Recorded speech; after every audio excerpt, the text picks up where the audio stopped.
Some jobs just aren't worth it. Now, from the outside, Shady Glen looked like any other nursing home. The lawn was perfectly manicured, the flower beds were in bloom, and the windows were nice and shiny. If you drove by on a warm, sunny afternoon, you'd see them out there, elderly folks walking with nurses. No one would ever guess the horrors inside.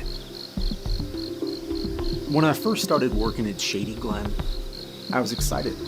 I chose my career path as a nurse because I wanted to help people. Starting in a new facility, it meant making new friends and having a positive impact on someone's life. I'd already met so many wonderful people at my last job, and I hoped this would be the same. Sadly, those hopes were immediately ruined. Generally speaking, older people are friendly. Sure, you get a few grumps in the bunch, but, most of them I like to talk to. I've been kept way over my shift many times by someone who just had to finish telling me a story from their youth or asked me to play a game of checkers. Don't get me wrong, I love staying a little late to spend time with them. And hell, I got really good at checkers if I do say so myself. And that was the reason I took this job, to make a difference. But I had one problem. No one at Shady Glen wanted to talk to me. I spent my break in the game room, and no one approached me. No little old lady with photos of her grandkids. No older guy ready to tell me stories of the war. They completely ignored me. I could see them watching me out of the corner of my eye. There was an old lady with cotton candy white hair in the corner reading a book, and she was just staring at me until I looked at her. Then she lifted the book and she pretended like she'd been reading all along. And she was definitely not the only one acting weird. Two men were pretending to play chess for the past 20 minutes, too busy watching me to make any moves. As I got up and walked to the trash, I saw several heads turning in unison, tracking my movement, except one. In the back of the room was a woman. She didn't bother to watch me like the others. She just stared out the window, slowly rocking back and forth in her chair. Except, I noticed something weird. She didn't look old. She looked like she was somewhere in her 30s or early 40s. She had long black hair that fell down her back. There wasn't a gray strand on her head. And her skin, well, it was so pale. It's like she'd never seen the sun. Maybe she's visiting, I thought. But it was 10 a.m. and visiting hours started at noon. And she wasn't an employee. She wasn't wearing nurse's scrubs or a name tag. I picked up my things and decided to take the rest of my break somewhere else. I felt all their eyes on me, tracking my movement as I walked out into the hallway. Maybe they're just wary of new people, I thought. Maybe they're bored and wondering who this random new guy is. But the way all of them stared at me, it made me feel uncomfortable. It wasn't a few nosy Nancys peering at me over a book. It was everyone in the room. Like they could all communicate telepathically and were alerting each other to my presence or something. Except for the one weirdly young woman. She didn't acknowledge my presence at all. I wasn't sure if that was comforting or not. I finally found myself back in the staff break room, where a few other people were having some coffee. I decided to ask some questions to figure out what the deal was here. So, people here aren't very talkative, are they? I joked. One of the guys, a physical therapist, I think, looked up at me. What do you mean? He asked. Well, the other places I've worked at, seniors are really friendly. Like, dying to tell me their entire life story, But here, they're kind of quiet. Oh, yeah, they're all pretty private, he replied. Yeah, and what about that one woman? You know, the one with the black hair, that really pale skin? Is she actually a patient here, or she looks way too young? Oh, yeah, it's Elena. Yeah, she's a patient, he said. How old is she? I asked. He forced a smile. She's a lot older than she looks. Wow, guess she really takes sunscreen seriously, huh? I joked. She does not look a day over 40. He didn't reply to that. The other people there, 2 women in nursing scrubs, kind of side-eyed each other. Sorry, I gotta go, he said. Then he walked out, the nurses following him, even though we still had 10 minutes of break left. I chewed my lip. So far, I was not making any friends, not with the seniors or the staff, which was very different than what I was used to. Now, I am not always the most popular person, but I am very outgoing, and I usually make friends very easily. But not here.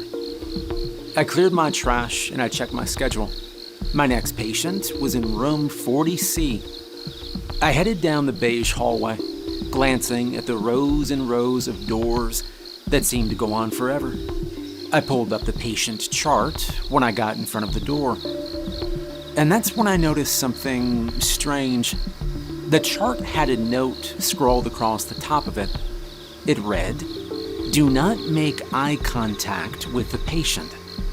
That's weird, I thought. Maybe they were antisocial? I paged through the chart, looking for details of their mental state. But there were none, other than a note about how their memory started to fade. Well, whatever the case, I'd honor their wishes, even if it made my extroverted self die a little bit inside. I pushed open the door, and I saw a woman sitting on the bed. Long gray hair fell halfway over her face. She wore a plain white dressing gown, though it appeared stained and tattered. My eyes instinctually shot toward her face. Then I stopped myself and I looked down at the floor. "Hey, I'm Jeff," I said. "I will be taking care of you today." She didn't respond. "Is there anything I can get for you?" I asked. "Or is it okay if I start taking your vitals now?" She didn't say anything, but she nodded. I took that as a go-ahead. I pulled the metal chair toward her and sat down. "All right, this is gonna pinch just a little, okay?" I said, wrapping the blood pressure cuff around her upper arm. I kept my eyes on the dial as it climbed, avoiding all eye contact. I felt incredibly awkward, but respecting her wishes was, more important than anything. "Okay, all good. I'm just gonna look in your ear now, okay?" I told her, as I pulled out some equipment. I kept my eyes trained on her ear, but I could feel her watching me, staring at me through her curtain of hair. I pulled out a tongue depressor. "Okay, and now I'm just gonna have to take a look at your throat." She opened her mouth, and I pressed the wooden stick down. But from this angle, her eyes were just barely out of focus, and I could see something looked off about them. They almost looked like they were too big for her face, or too dark or something. Of course, I couldn't really tell, but something, it didn't look quite right.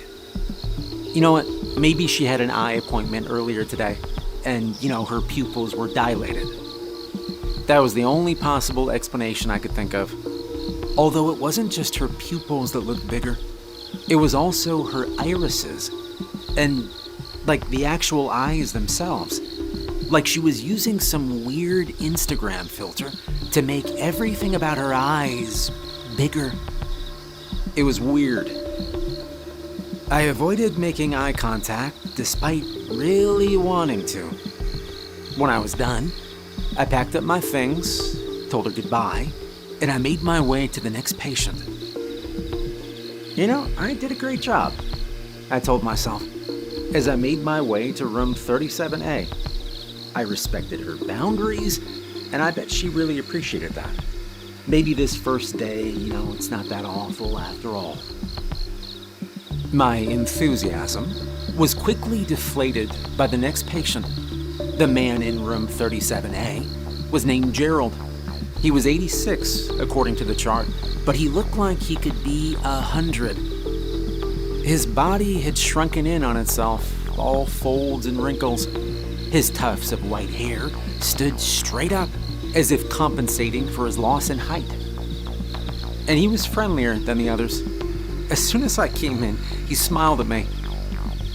Hey, hello. You're my new nurse, huh? I nodded and introduced myself. And just like that, I was back in the game. Gerald was easy to talk to. He asked me how long I'd been a nurse and if I liked it here. And all the while, he was smiling and telling me he was so happy to have me here. My last nurse was so grumpy, he said, rolling his eyes. But you seem like a nice fella. Well, thanks, I replied. I wrapped the blood pressure cuff around his arm, and it began to inflate. So, Gerald, where'd you grow up? And just like that, the vibe we had going was gone. His smile disappeared. He broke eye contact and looked vacantly at the wall. A great distance away from here, he finally muttered. I took the hint, and I didn't ask any more questions. But after a minute, he started talking again. He looked up, milky gray eyes boring into mine. I come from a place where demons roam, he muttered, his voice low and gravelly. A place of eternal darkness. I stopped what I was doing, taken aback by that statement.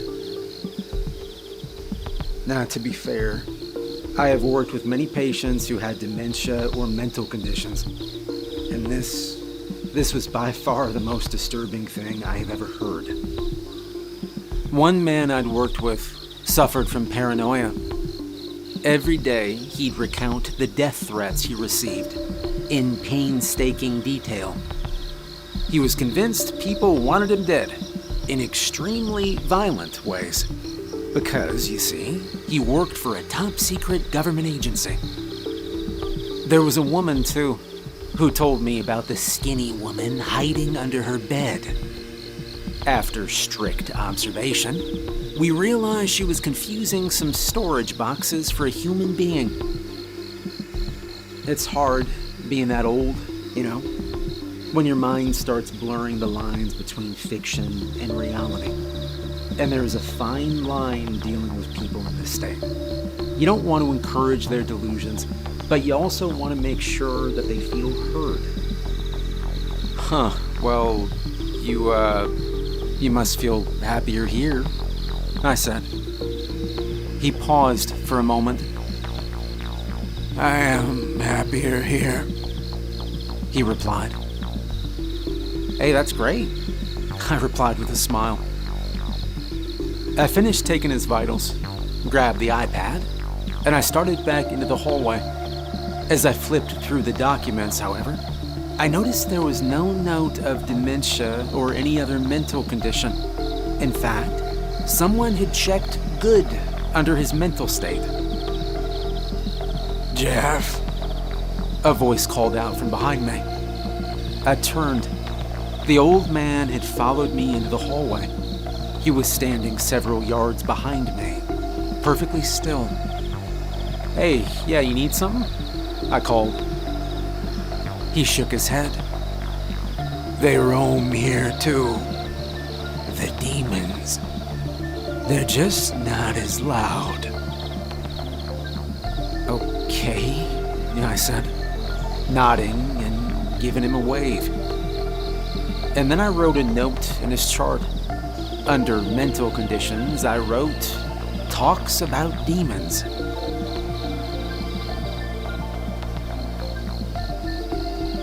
Okay, who is next?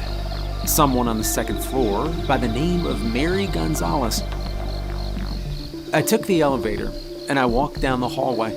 She'd be at the end in room 29B. And it wasn't just the people who were a little off, you know?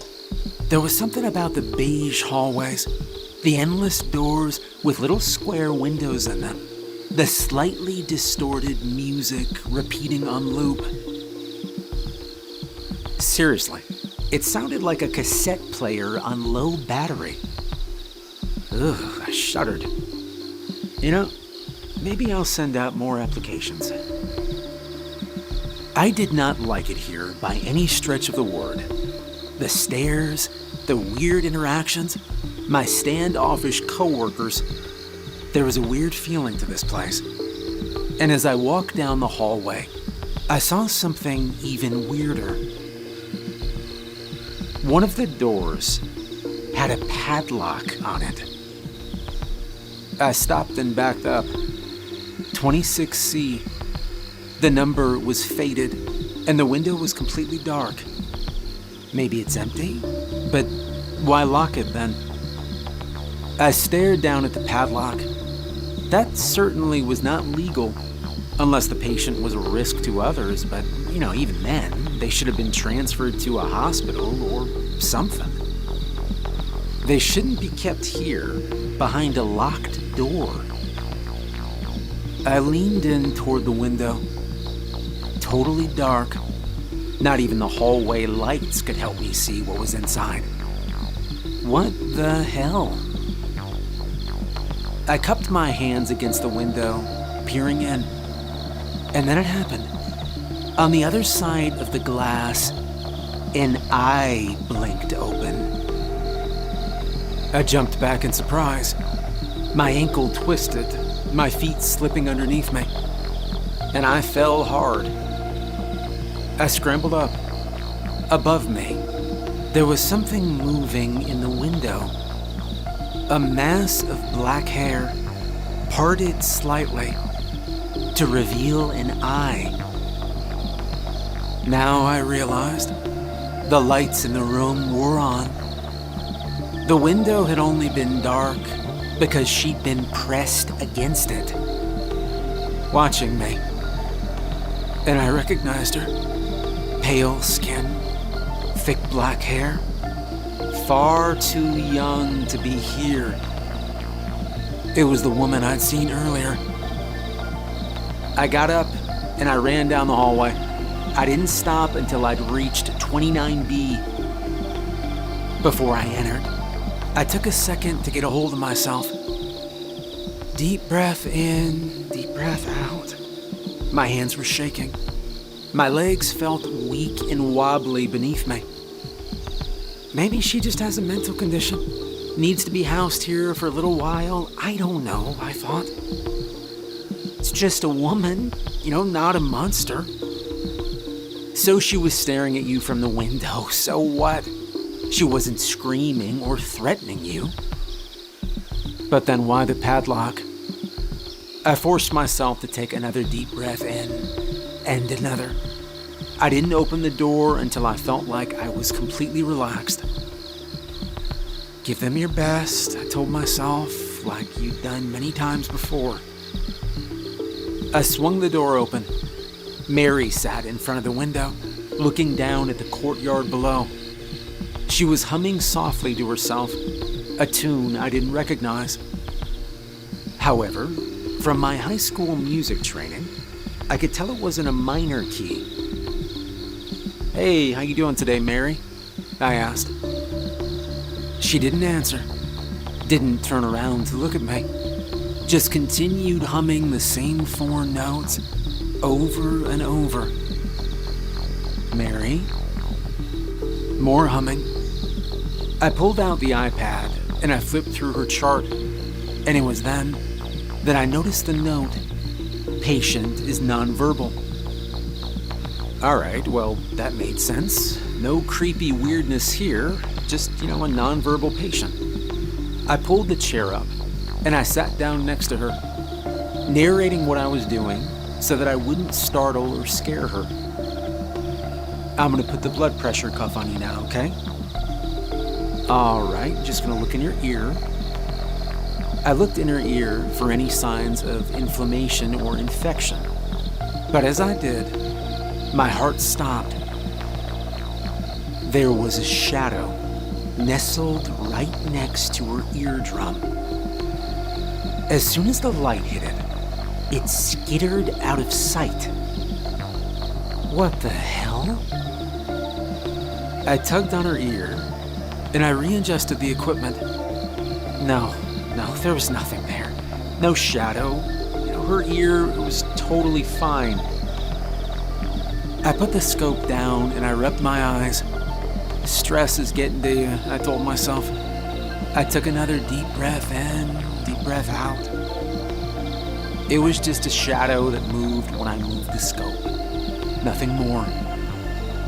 Your ears look great, Mary, I said. But my voice didn't have that same chipper tone. I finished the exam. Mary continued to hum to herself. The same 4 notes over and over. Except she was humming faster now. I packed up my stuff, took another deep breath, and I walked out into the hallway. I closed my eyes as I passed room 26C. I took the elevator down to floor 1, and I ate my lunch alone. I didn't want to talk to anyone right now. I was just gonna slog through the day and send out my job applications tonight. Hopefully, I'd find something else within a week or 2 at the worst. Oh God, I hope it's not a month. I can't survive a month in this place, I thought, as I finished my turkey sandwich. It is just too weird. Surprisingly, however, the afternoon went smoothly. No weird demon talk, no creepy humming, just regular people. They didn't say much, but that was okay with me. As late afternoon crept into the evening, the staff thinned out, and most of the residents returned to their rooms. At 7:45, I began packing up, more than ready to hand everything over to the night shift. But of course, it wasn't that easy. My boss poked his head in and asked if I could check in with one more patient. The night shift nurse was running late. And like an idiot, I agreed.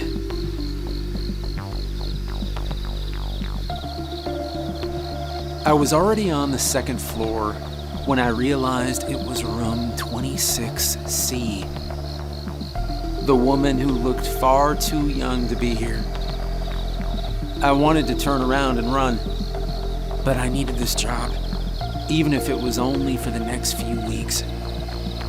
And besides, they wouldn't keep someone violent here. That would be illegal. Sure, the padlock was there, but it didn't change the law. Maybe the padlock was for her own safety, to keep her from running away. That is definitely completely illegal, but I don't know. Just 15 minutes with her, you're getting another job soon, I told myself. I pulled out the iPad and I paged through her chart, but most of it was blank. Her name was filled in, Elena, with a long last name that sounded Polish or Czech from the number of consonants. But there was just a dash for her birth date. Did they not know her age? And there was nothing under the current medication section. No chronic illness either. No diabetes, no arthritis, not even hearing loss. If she truly didn't have any of these things, why was she here? Or did someone give me an incomplete chart? Better yet, if this chart was incomplete, maybe it would give me an excuse to not do the exam today and to just get the hell out of here. If she had some underlying medical condition I wasn't aware of, it could be a liability. I walked down the hallway and, after a second, found one of the doctors on staff. Hey, I think this chart for Elena is incomplete, I told him. No, that's it, shot, he replied, as he gave it a quick once-over.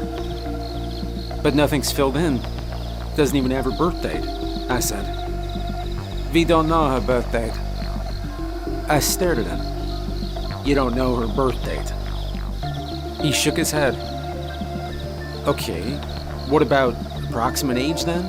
Or medical conditions? You know, the entire thing, it's just blank. I'm confused. The doctor stared back at me. I assure you, the chart is accurate, he replied, in a strangely firm tone. And then he turned on his heel, and he walked away. I did not understand what was going on here. A little voice in the back of my head told me to get out. Nothing about this felt right. I walked back to Elena's room now, and someone had already undone the padlock for me. I took a deep breath, and then I opened the door. Elena was sitting next to the window, facing away from me. Black hair fell down the back of her chair, and her pale arms hung limply at her sides. Hi, I'm Jeff, I called from the doorway, my heart pounding. I'll be taking your vitals this evening. She didn't reply. That was fine by me. I'd rather her ignore me than the alternative. I pulled up a chair next to her, and I unfolded the blood pressure cuff. The Velcro zipped loudly in the silent room. I'm gonna take your blood pressure now, I told her. No response. I wasn't sure if I was narrating what I was doing for her sake or to calm my own nerves. I wrapped it around her upper arm. The rhythmic sound of the cuff inflating filled the silence. Still, she wouldn't turn to look at me or acknowledge my presence in any way. She just stared out the window, the harsh shadows making her skin appear even paler than before. The blood pressure cuff continued to inflate, and Elena continued to stare out the window, ignoring me completely. All right, this'll all be over soon, I thought. Log the vitals and get the hell out of here. Except, there was a problem. I wasn't getting a blood pressure reading. That's weird. I squinted at the dial, and then I reached up and pulled it off her arm. Sorry, I think I might have messed it up. But a second and third attempt failed. I couldn't get a reading. I swallowed, my throat dry. Okay, screw it. Elena, I'm gonna take your blood pressure later. Okay, for now I'm just gonna check your ears, alright? No response. She still wouldn't turn towards me. I may as well have been completely invisible. I glanced towards her reflection in the window to try and read her expression. And every muscle in my body froze. She didn't have a reflection. All I saw was my horrified face staring back at me. No, that's not possible. I stood up, the chair skidding out from underneath me. I stumbled towards the hallway, dropping the blood pressure cuff in the process. I'm sorry, I'm gonna come back later, okay? I muttered, scrambling to the door. A shuffling sound came from behind me. I whipped around, and the woman had finally turned to look at me. But her body was still facing the window. She had turned her head all the way around in a way no human could. I ran as fast as I could, down the hallway, around the corner, my feet slapping against the floor. As I passed the game room, I saw a few heads turning toward me, tracking my movement, but I didn't stop.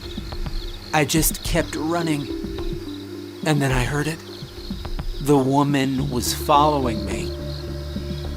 She was crawling along the hallway on all fours like something possessed. Her head hung upside down. Her thick black hair dragged along the floor. Her mouth was twisted into a smile, and her teeth, my God, her teeth, they were pointed, all of them, into needle-thin fangs. Her palms slapped against the linoleum as she crawled toward me like a spider. Her mouth frozen in that horrible grin. I forced myself to run faster. I was almost there, almost at the elevator. I looked back. She was so fast, crawling towards me. Something grabbed my arm then. My entire body jerked. But I wasn't being pulled backward. I was being pulled to the right, into a room. The door slammed shut, and I found myself face to face with another nurse. It was one of the nurses I'd seen earlier in the break room.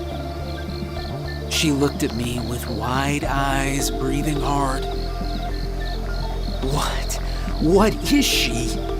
I breathed, backing away from the door. You can't do that, she replied. I can't do what? I asked. I'm not gonna hurt you, she said. I'm trying to keep you safe. You can't run away from them like that. They smell fear. Once they're here, they know you. They know your smell. They'll follow you. Anywhere in the world you go, you'll be followed. But if you stay here and you don't run, and you do what you're asked, you'll be safe, she said. What the hell are you talking about? They'll follow you. If you run out of this building, they will follow. They don't want their secrets to leave this place, do you understand? So just do your job. Don't show fear, and you'll be safe, she said. And then she unlocked the door and swung it open. Now I think you have an exam to finish, she said. Maybe I should have listened to her. This woman was probably looking out for my own good, looking to protect me. She did just save me after all. But as soon as she opened that door, I shot out and I ran into the elevator. I pounded the closed doors button as Elena skittered down the hall and the nurse shouted after me. The door shut and the elevator car went down, down, down. I raced out into the parking lot and I got in my car. The engine thrummed underneath me, and I peeled out of there. But not before taking one last look at Shady Glen. There was someone watching me from a second-story window. Someone with thick black hair and pale skin. I swallowed, and then I turned onto the road and floored it. I spent the evening trying to forget everything that happened. I got a voicemail from my boss asking where I went, but I ignored it. I got a few calls from unknown numbers, and I ignored those too.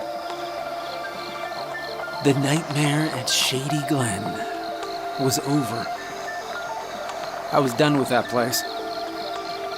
The patients there aren't human. They're monsters. The woman with the eyes that were too big. The man who talked about demons. The woman with that thing in her ear. And of course, Elena. That entire building, from the patients to the endless halls, the nightmare was over. Or so I thought. Unfortunately, I woke up with a start at 3:06 a.m. As I stirred into consciousness, I realized what woke me up was a noise, a soft tap, tap, tap, coming from somewhere. I grabbed my phone off the nightstand and I stood up, trying to find the source of the noise. It sounded like it was coming from downstairs.